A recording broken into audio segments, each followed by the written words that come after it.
आदाब नाजरीन, मैं इम्तियाज़ खलील और आप देख रहे हैं वॉइस ऑफ उर्दू। नाजरीन, 27 जून को हमने एक ख़बर चलाई थी जिसमें तारुफ़ पेश किया था मालेगांव के उर्दू घर का। उसके बाद हमने शहर के तमाम लोगों से दरख्वास्त की थी कि ये उर्दू घर हमारी मीरास है, सरकार ने बहुत खूबसूरत उर्दू घर बना के दिया है, अब उसे आबाद करना हमारा काम है। ये हमारी खुशबख्ती है कि उस ख़बर के बाद बहुत सारे लोगों ने फ़ोन किया हमें और कहा कि हम चाहते हैं कि इसमें किताबें दें। उसका पहला सिलसिला ये समझ लीजिए कि महाराष्ट्र कॉलेज, जो मुंबई का एक बहुत अहम कॉलेज है, उस कॉलेज ने हमारी सदा को सुना और इंतहाई अहम 107 अदबी किताबें पहले कहना चाहिए तोशे के तौर पर उर्दू घर को भेजी। आज जब उसके खाली रैक्स में पहली मरतबा किताबें हमने लगाई तो एहसास हो रहा है कि इस घर में अब जान आनी है।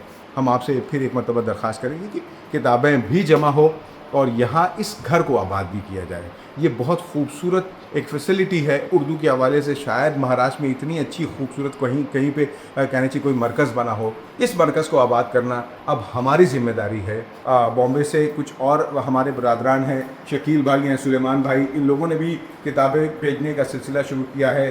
अहले मालेगांव से भी दरख्वास्त है। हम कुछ अहम इदारों से बात कर रहे हैं जो रिसर्च के अलावा जो स्टडी मटेरियल है नीट का और सिविल सर्विसेज एग्ज़ाम्स का और दूसरे जो मुकाबला जाती इम्तहानात हैं, उनकी नई किताबें भी इंशाअल्लाह जल्द ही इस घर का हिस्सा होंगी। आप सबसे दरख्वास्त है कि ये हमारा उर्दू घर महाराष्ट्र का ही नहीं बल्कि पूरे मुल्क का सबसे अच्छा उर्दू घर होना चाहिए। इसको किताबों से भी आबाद करना है और अपनी मौजूदगी से भी आबाद करना है।